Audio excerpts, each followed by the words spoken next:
Assalamualaikum warahmatullahi wabarakatuh. Kembali dengan akuntansi keuangan menengah 1 atau intermediate accounting.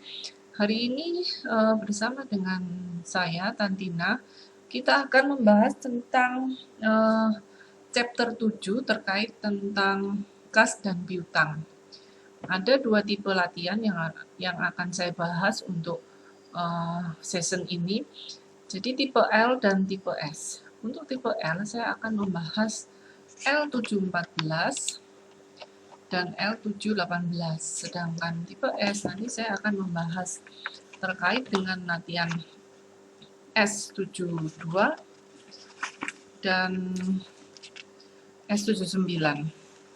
Oke, kita akan bahas satu persatu terkait dengan hal itu. Untuk yang pertama, terkait dengan soal tipe L714, yaitu terkait dengan menetapkan piutang. Di sini ada soal, yaitu pada tanggal 1 April 2010, Prince Company mengalokasikan piutang sebesar 500.000 kepada Hibernia Bank sebagai jaminan atas pinjaman senilai $300.000 yang akan jatuh tempo pada tanggal 1 Juli 2010. Perjanjian alokasi mensyaratkan Prinsco untuk terus menagih piutang. Hibernia Bank membebankan biaya pendanaan sebesar 2% dari piutang dan bunga pinjaman adalah 10%, yang merupakan suku bunga realistis untuk vessel jenis ini. Yang diminta ialah yang pertama, yang A, buatlah jurnal 1 April 2010. Kemudian yang kedua, buatlah jurnal untuk penagihan Prince atas piutang sebesar $350.000 selama periode 1 April sampai 30 Juni. Kemudian yang C, pada tanggal 1 Juli 2010, Prince membayar semua saldo pinjaman yang dijamin jatuh tempo kepada Hibernia. Buatlah jurnal untuk mencatat pembayaran ini. Untuk yang pertama, terkait dengan jurnal untuk transaksi tanggal 1 April 2010, di mana Prince mengalokasikan piutangnya kepada Hibernia Bank sebagai jaminan untuk pinjaman senilai 300.000. Nah, jurnalnya yang pertama adalah, yaitu kita tahu bahwa pinjaman yang diajukan Prince adalah senilai 300.000. Nah, di sini dikatakan bahwa ada beban biaya pendanaan, yaitu finance charge-nya adalah 10.000. Maka di sini cash yang diterima Prince adalah 290.000. Maka jurnalnya adalah cash finance charge pada notes payable. Kemudian yang B, terkait dengan penagihan Prince untuk piutang sebesar 350 selama periode 1 April sampai 30 Juni. Maka jurnalnya adalah cash pada account receivable. Jadi Prince menerima kas sebesar 350.000.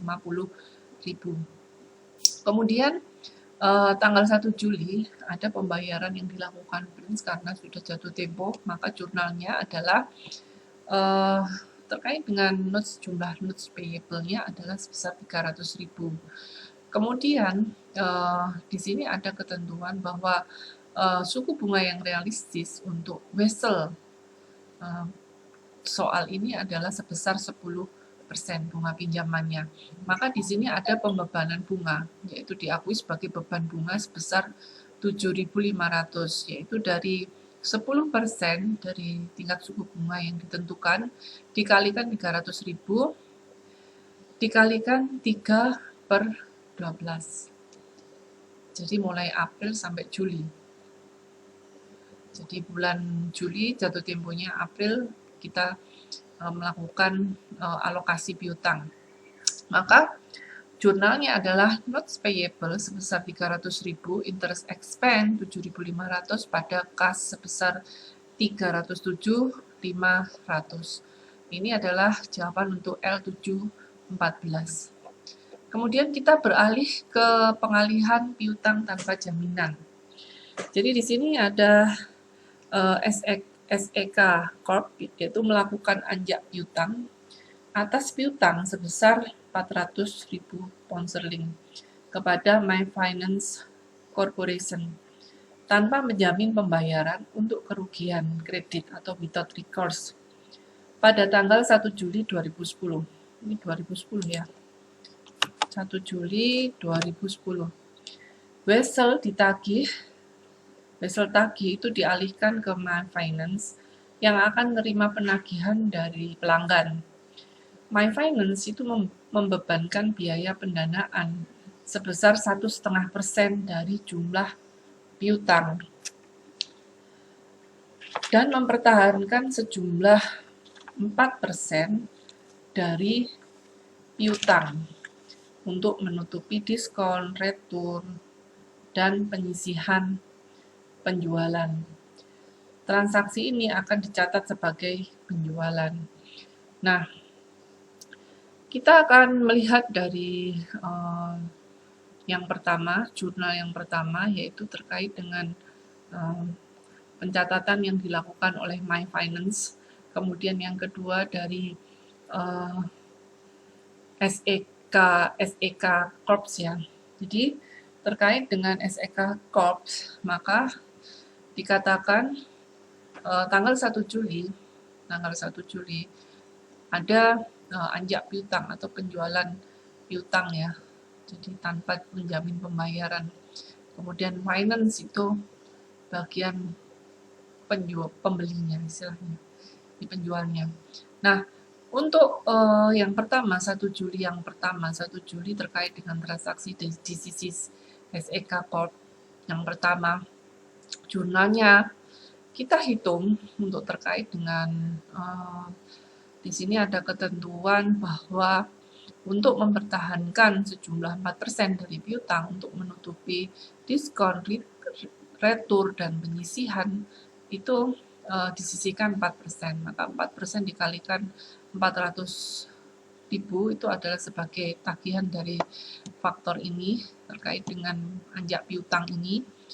Kemudian 1,5% dari jumlah piutang itu adalah dibebankan sebagai kerugian dari penjualan piutang karena ada pembebanan biaya sebesar 1,5%.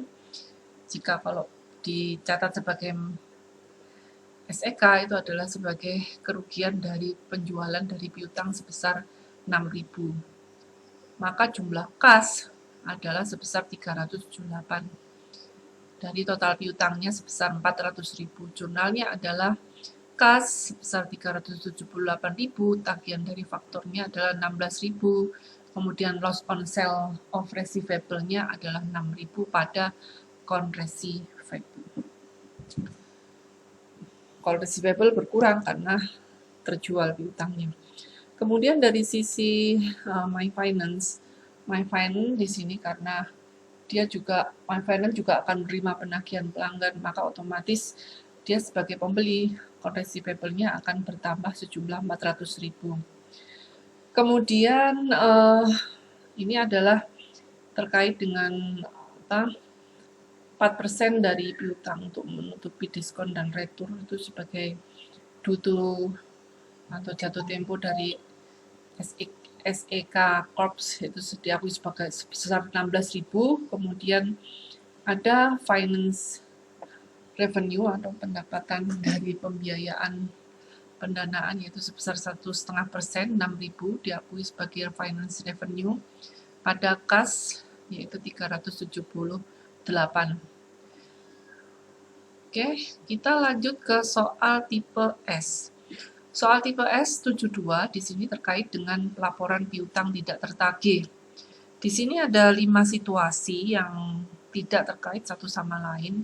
Yang diminta adalah Anda diminta untuk membuat atau menjawab pertanyaan dari 5 situasi yang tidak terkait dalam soal ini.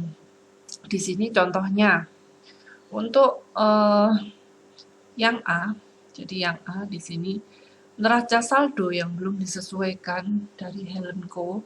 sebesar pada tanggal 31 Desember 2010 termasuk akun berikut. Jadi di sini, oh iya ini angkanya belum ada, oke. Saya perlihatkan dulu ya. Untuk soal S ini, jadi ini adalah sebesar 4.000,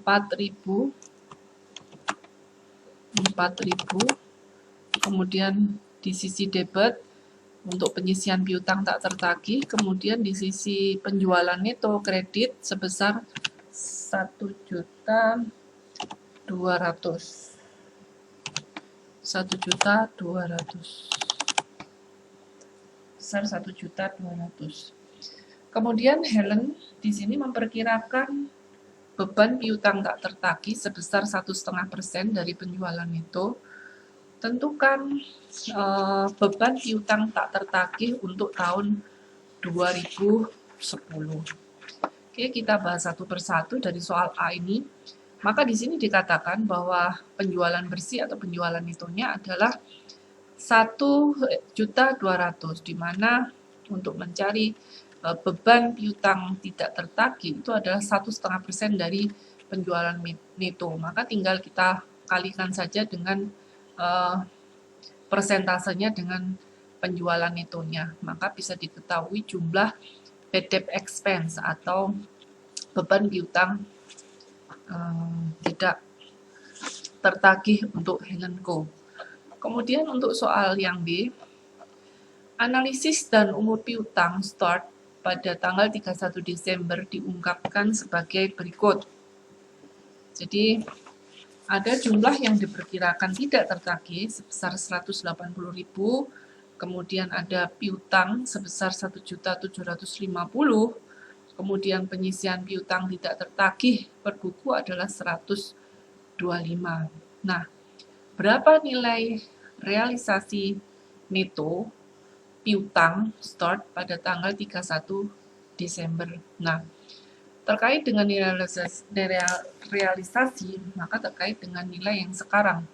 Nilai sekarang itu adalah dari jumlah piutang itu dikurangi dengan jumlah yang diperkirakan tidak tertagih. Jadi 1.750.000 jumlah piutangnya dikurangi dengan jumlah yang diperkirakan tidak tertagih, maka 1.750.000 dikurangi oleh 180, maka nilai realisasi neto piutangnya adalah 1.570.000.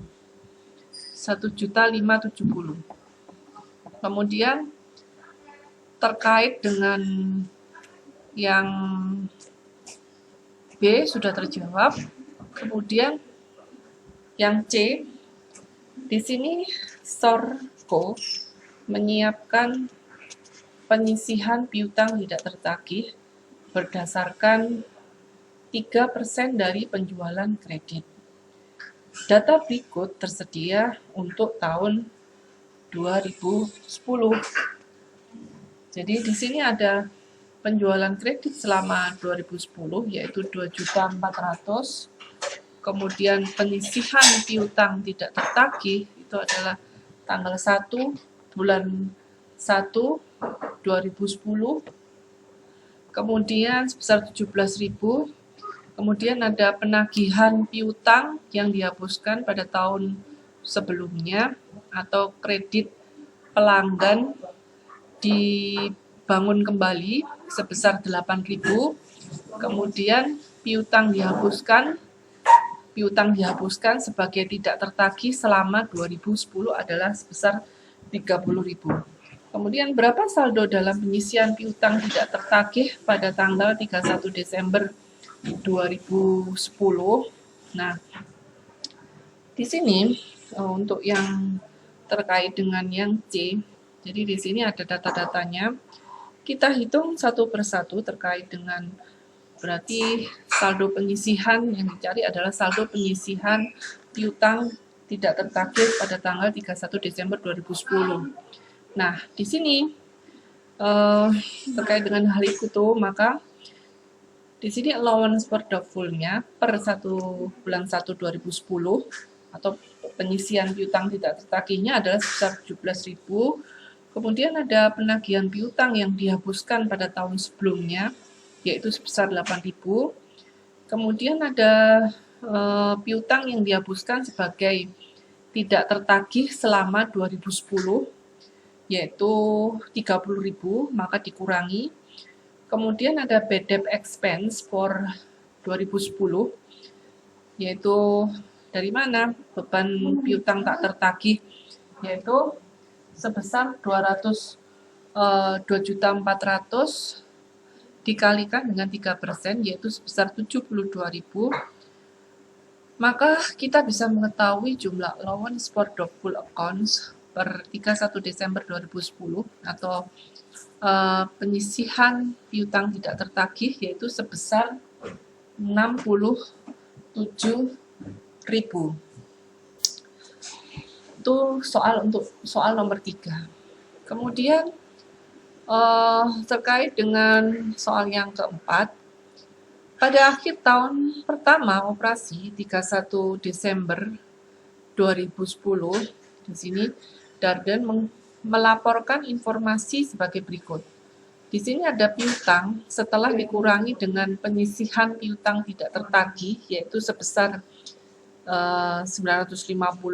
Kemudian ada piutang yang dihapuskan sebagai tidak tertagih selama 2010, yaitu 24.000, dan beban piutang tidak tertagih tahun 2010 adalah 84.000. Untuk soal yang D, yang ditanyakan adalah berapa nilai yang harus menjadi saldo piutang pada tanggal 31 Desember 2010 sebelum dikurangi penyisihan piutang tidak tertagih. Nah, pertama berarti kita cari adalah berapa jumlah penyisihan piutang tidak tertagih per 31 Desember 2010. Perhitungannya adalah beban piutang tidak tertagih 2010 sebesar 84.000 dikurangi dengan piutang dihapuskan sebagai tidak tertagih 2010 adalah sebesar 24.000, maka jumlah allowance for doubtful account atau penyisihan piutang tidak tertagih itu adalah sebesar 60.000. Nah, dari jumlah ini itu akan kita ketahui piutang sebelum dikurangi penyisihan, yaitu piutang setelah dikurangi penyisihan itu adalah sebesar 950.000 plus jumlah allowance for doubtful account, yaitu 60.000. Maka jumlahnya piutang sebelum dikurangi penyisihan adalah 1.010.000. Kemudian soal yang kelima. Akun-akun berikut itu diambil dari neraca saldo Bulog pada tanggal 31 Desember 2010. Di sini ada penjualan kredit neto di kredit yaitu sebesar 750.000. Kemudian ada penyisihan piutang tidak tertagih di debit 14.000 dan piutangnya adalah sebesar 310.000. Jika piutang tidak tertagih adalah sebesar 3% dari piutang, tentukan beban piutang tidak tertagih yang dilaporkan pada tahun 2010. Jadi kita hitung 3% dari jumlah piutang itu berapa, kemudian kita tambahkan dengan jumlah penyisihan dari piutang tidak tertagihnya itu. Jadi account receivable-nya 310 kali 3%, yaitu 9.300. Kemudian ditambahkan dengan jumlah allowance for doubtful account atau penyisihannya adalah sebesar 14.000. Maka jumlah beban piutang tak tertagih adalah sebesar 23.300. Itu untuk soal L72. Kemudian kita lanjut ke soal S79. Ini terkait dengan jurnal wesel tagih. Jadi di sini pada tanggal 31 Desember 2010, Wakbrok di sini memberikan jasa kepada Begin Corporation pada harga yang disepakati sebesar 102.049 dengan menerima uang muka sebesar 40.000 dan setuju untuk menerima sisanya dalam 4 kali angsuran, masing-masing sebesar 20.000 yang dibayar pada 31 Desember. Diasumsikan suku bunga yang diperhitungkan sebesar 11%. Yang diminta, buatlah jurnal yang akan dicatat oleh Wakbro untuk penjualan dan penerimaan, serta bunga pada tanggal-tanggal yang berikut ini. Dengan asumsi bahwa metode bunga efektif yang digunakan adalah untuk tujuan amortisasi. Berarti kita membuat schedule amortisasi terkait dengan hal ini. Kita bahas yang pertama dulu. Jadi di sini terkait dengan pencatatan pendapatan. Jadi catatan pendapatan di sini terkait dengan nilai sekarang dari vessel itu akan ditambah dengan pembayaran tunai. Kita menggunakan present value. Dari jumlah present value kita tahu bahwa pendapatan jasa atau service revenue yang diterima, yang disepakati itu adalah sebesar 102. Jadi Wakbro gimana mencatatnya? Service revenue jelas di sebelah kredit. Kemudian kita tinggal mencari uang muka. Uang mukanya adalah sebesar 40.000. Nah, 62.049 itu adalah jumlah dari present value, jadi 20% dengan tingkat suku bunganya 11% untuk 4 tahun. Jadi kalau kita melihat tabel, yaitu 3,10245. Hasilnya adalah 62.049. Jadi nilai jasa yang dikapitalisasi adalah 102.049. Itu untuk soal yang A. Kemudian yang B. Yang B di sini seperti yang diketahui bahwa dibayar selama 4 kali yang masing-masing adalah 20.000. Untuk 2011 kita mulai mencatat adanya pembayaran tersebut yaitu kas pada notes receivable atau kas pada piutang vessel yaitu sebesar 20.000. Nah, kemudian kita juga mencatat adanya pendapatan bunga. Pendapatan bunga sebesar 6.825 dari mana? Jadi kalau pendapatan bunga di sini notes receivable pada interest revenue kita hitung dengan dasar menggunakan schedule amortisasi dengan mencatat jumlah dari notes receivable-nya.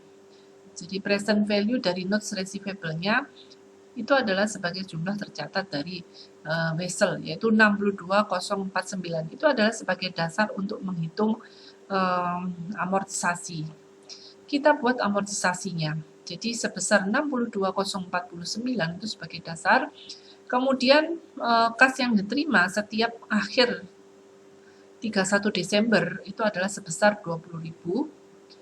Kemudian dengan tingkat suku bunga 11%, maka 62.049 dikalikan dengan 11% itu adalah interest revenue-nya, yaitu 6.825. Jumlah tercatat untuk tahun 2011 adalah sebesar 48.874. Dari mana? 62.049 ditambah jumlah interest revenue-nya dikurangi dengan 20.000. Demikian juga untuk tahun 2012, 13, dan 14 sampai di habis. Nah, ini diakui atau dicatat sebagai pendapatan bunga, yaitu 6.825. Kemudian yang C, jadi yang C itu 31 Desember 2012 juga sama. Kita tahu bahwa C di sini juga ada cash pada notes receivable sebesar 20.000, kemudian ada pengakuan pendapatan bunga yaitu sebesar 5.376. Desember 2013 juga sama. Cash notes receivable 20.000, notes receivable pada interest revenue-nya sebesar 376.8. Kemudian 2014 juga sama di sini. Jadi 2014 di sini cash pada notes receivable 20.000, notes receivable pada interest revenue sebesar 1.982 nih. Oke, demikian untuk pembahasan latihan soal yang saya sampaikan. Semoga bermanfaat. Assalamualaikum warahmatullahi wabarakatuh.